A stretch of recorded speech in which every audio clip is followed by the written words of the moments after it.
Okay. I wanted to talk a little bit about, yeah,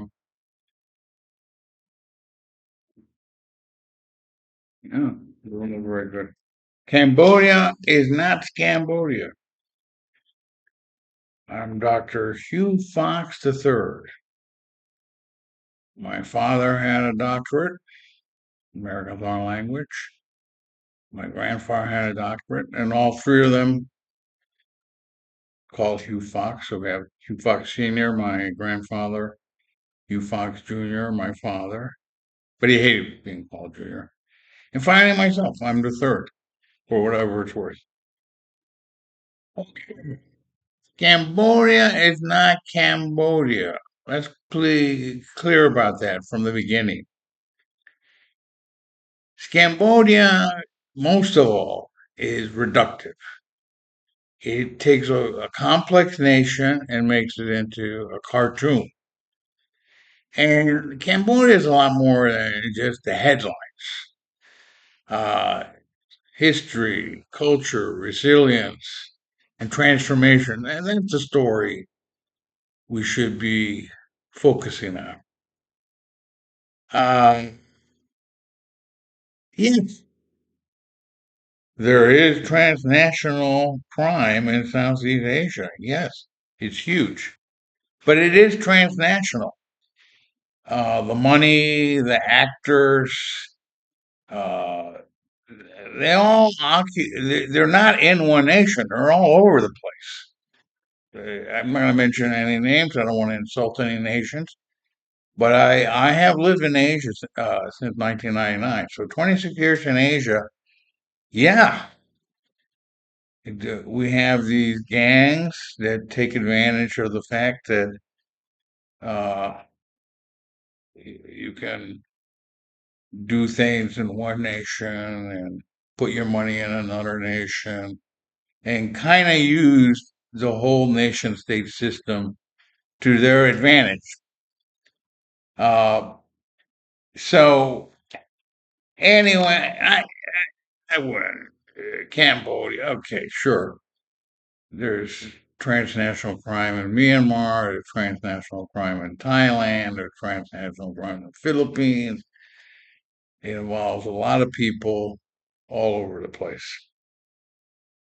Um, Also, Scambodia, yeah, I know people are even around me who like to use that term.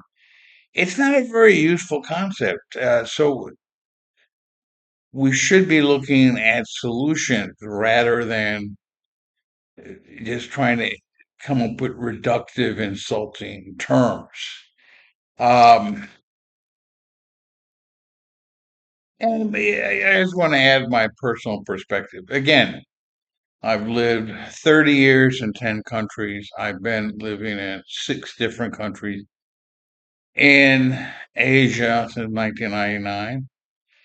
I've taught China, Taiwan, South Korea, Japan, and then Thailand.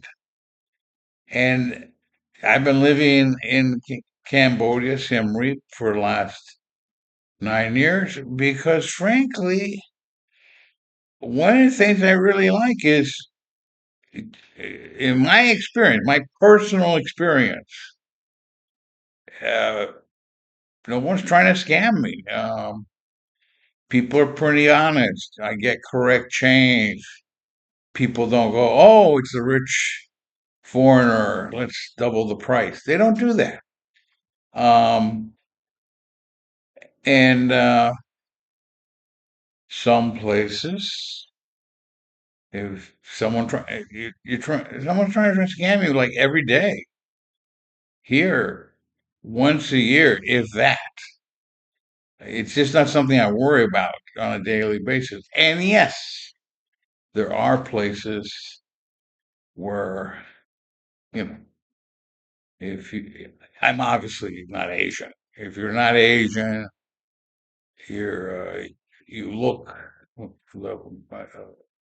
I think people can tell, I'm from American.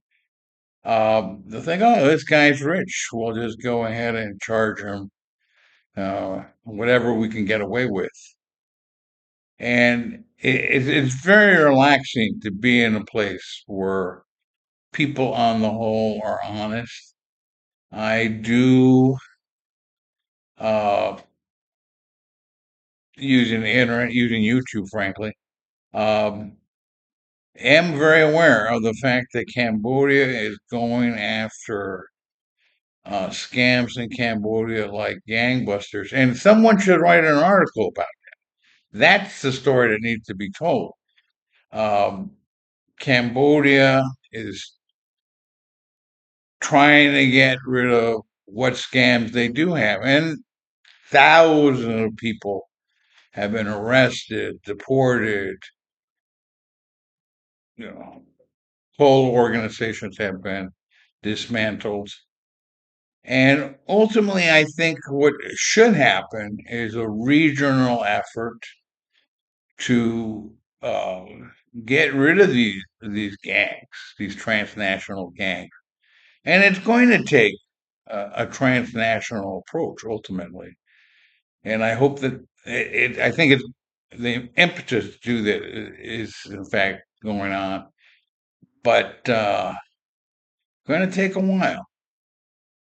In the meanwhile, uh, come on, someone contacts you via cell phone and you don't know them and you don't know their number, and you're going to give them your banking information.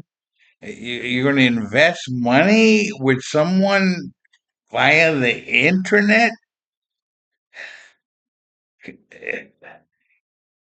I don't get it. You know, someone's inviting you to get a job that has tremendous pay, and you know,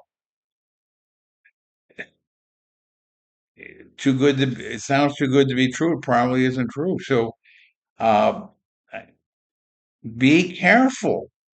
You don't know who you're dealing with on social media. You don't know who you're dealing with on the internet. They can pretend to be anything. Okay, so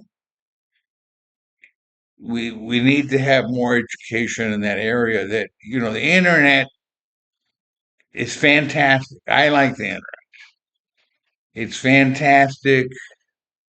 You can find out everything with typing into Google or what have you. I like AI, but it's just like any other technology. It can be used for good. It can be used for evil. Unfortunately, it can be used for evil.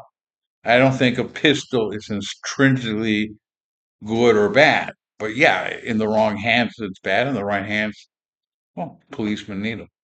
Okay, signing off. Got this out of my system. See you later, alligators.